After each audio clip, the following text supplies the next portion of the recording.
Greetings, and thanks for coming by to check out the first ever installment of a new feature on the site I like to call The Rant. Through a series of short webcasts, my aim is going to be to raise awareness and spur discussion on some of the important issues facing our nation. And today, I wanted to talk about the need for all of us to stay involved in the democratic process. We recently took part in a truly historic election, and its result has been a new administration with a stark contrast in political rhetoric and goals.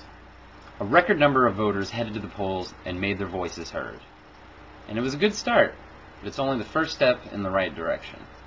Unfortunately, history shows us that after a major election, the average voter usually loses interest in politics once the headlines have moved on to the next flavor of the month.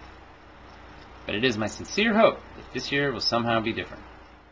Regardless of who you are and who you voted for, we all need to come together and realize that we need to be a part of this process.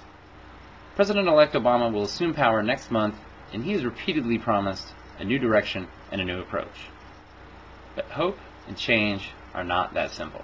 And have no illusions, he cannot accomplish these lofty goals by himself. It isn't he who's going to change this country, it's going to be people just like you and me.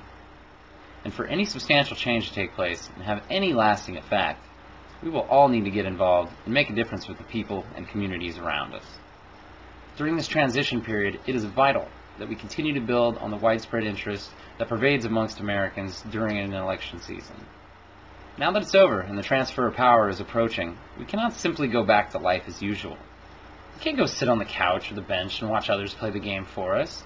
We have to get out there and play the game together. Stay informed and educated about the issues. Be concerned about what is happening in your community, your state, and your country.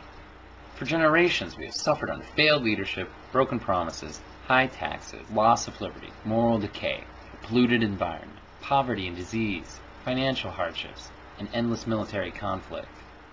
And it's all because we didn't pay attention, and we elected rotten officials who have compromised the morals and promises of this great nation.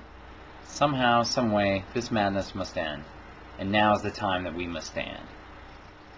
Make a commitment to yourself and your country to be a better citizen. There's so many different ways that you can get involved and make a difference that you really have no excuse not to. Support candidates that actually talk about the issues and are trying to improve your lives instead of their own.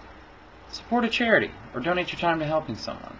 Donating money helps provide many services, but your actions can be more powerful than any dollar. Donate some items from your closet. Pick up litter on the streets. Recycle, conserve energy, drive less. There are an endless number of ways for you to be the change that we need. The recent meltdown in our economy is another in a long line of examples that if we fail to act and allow this greed to continue, we will be faced with the end of our way of life. The road we are now on is quickly nearing its end, and we the people must decide which direction we turn. Barack Obama will soon be our designated driver, and when that happens, we should buckle up and take the ride. Well, that's all I have for tonight, but check back soon for more of The Rant.